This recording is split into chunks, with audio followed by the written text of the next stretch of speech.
ಈ ಬಿಡದಿ ಟೌನ್ಶಿಪ್ ಅಲ್ಲಿ 2 ತರದ ಹೋರಾಟಗಳು ನಡೀತಾ ಇದಾವೆ. ಇಲ್ಲಿ ಮೇಲೆ ನೋಡ್ತಾ ಇದ್ದೀರಾ ವಿಡಿಯೋದಲ್ಲಿ. ಒಂದು ನಾವು ಜಮೀನನ್ನ ಕೊಡ್ತೀವಿ ಅಂತ ಹೇಳಿ ಹೋರಾಟವನ್ನ ಮಾಡ್ತಾ ಇದ್ದಾರೆ, ಇನ್ನೊಂದು ನಾವು ಜಮೀನನ್ನ ಕೊಡಲ್ಲ ಅಂತ ಹೇಳಿ ಹೋರಾಟವನ್ನ ಮಾಡ್ತಾ ಇದ್ದಾರೆ.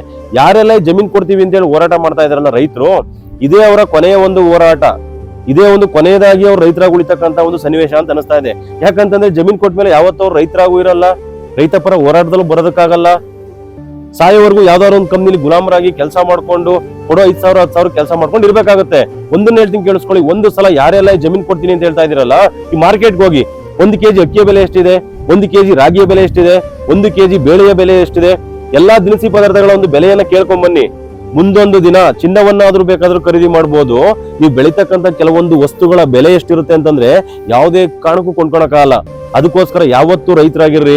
ಫ್ಯೂಚರ್ ಅಲ್ಲಿ, ಭವಿಷ್ಯದಲ್ಲಿ ರೈತರಿಗೆ ಹೆವಿ ಸ್ಕೋಪ್ ಇದೆ ಅಂತ ಈ ವಿಡಿಯೋ ಮುಖಾಂತರ ಹೇಳ್ತಾ, ಯಾರೂ ಸಹ ಜಮೀನನ್ನ ದಯವಿಟ್ಟು ಕೈ ಮುಗಿದು ಕೇಳ್ಕೊಳ್ತಾ ಇದೀನಿ, ಕೊಡಬೇಡಿ ಅಂತ ಈ ವಿಡಿಯೋ ಮುಖಾಂತರ ಕೇಳ್ಕೊಳ್ತಾ ಇದೀನಿ. ಎಲ್ರಿಗೂ ಒಳ್ಳೆದಾಗಲಿ.